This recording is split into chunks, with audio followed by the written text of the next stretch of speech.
Continuing on with the B29, I got the doors on for in-flight mode, and I started my putty run on the bottom here and the top, and I need to go back in with some super glue and reinforce them because they're in there, but they just need to be sturdy. Now, I was asked earlier today about the universal dome base. These are bipolar lights. That's what I use almost every model. It basically comes with a pivot joint, which you don't have to have, and the base and you get a metal rod, and all I do is I get some aluminum rod here. I basically whack them in half, and which gives you 4 pieces. And I find the center of the airplane, which is usually about somewhere in here, drill a hole, put the cut tube in, and it'll slide right in the tube here, and you got a perfect stand, and it'll hold the weight. So that's what I do on the bases, and what I'm doing so far on the B29. Hopefully I'll start my sanding run tomorrow on it, and probably putty up the edges of the wings. The Star Destroyer, I basically got all the side pieces on, which I had to go in and I had to file them down. I got them all to fit pretty flush.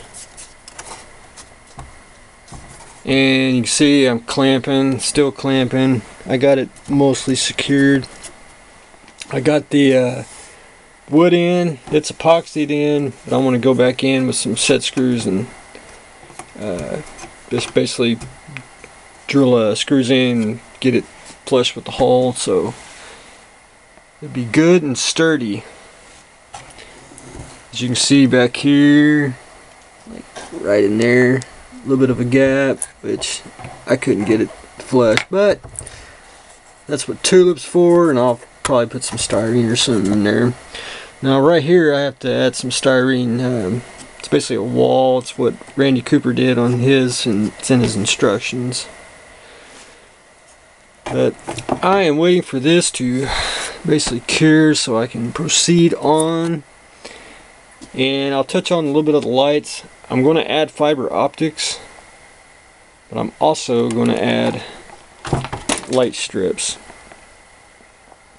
I think fiber optics there's a lot of it, and I think it's kind of a yes and no.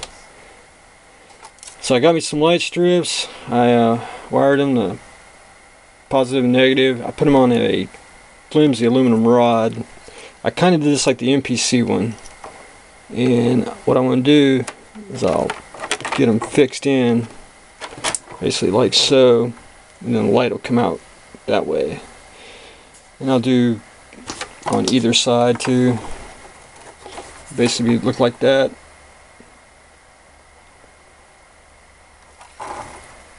And this way they'll be bright and they'll be rows of depthness. I mean, some will be brighter, some will be dark. And I think and I got to think about this when you ship it. You know, you don't want the fiber optics, even how careful you are, they may pop out, you know, during shipment. This way I know these will not fail. That's what I'm doing on here. I'm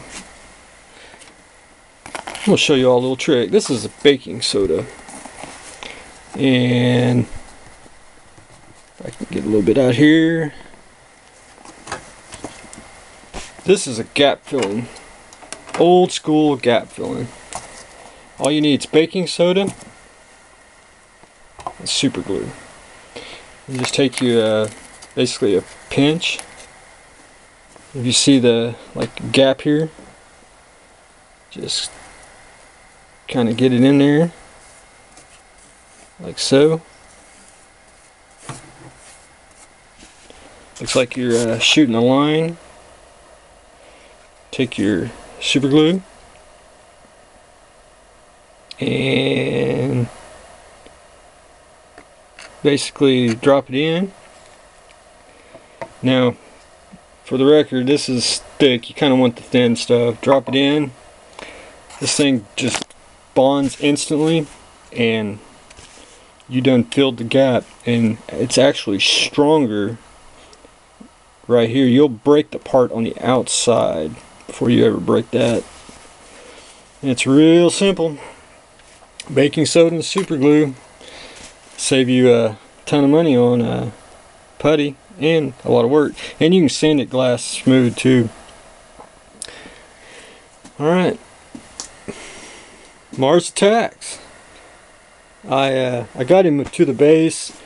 This dome is actually too big. I'm actually going to have to build a suit ring around it so it'll accommodate the bigger base, but it does come on and off. I got them attached. Everything works. Lights.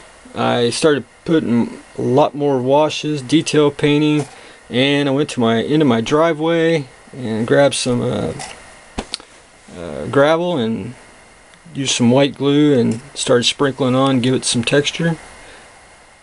Got a little more to do, and I'm almost done with it. Just a little more shading. But I think the pulsating gun gives it effect.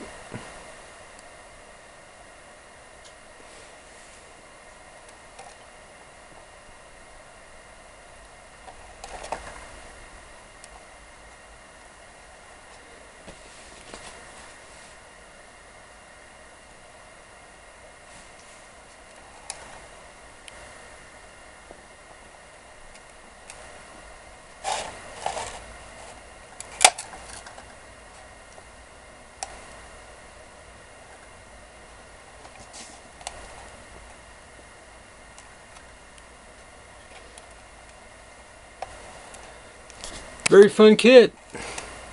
Highly recommend.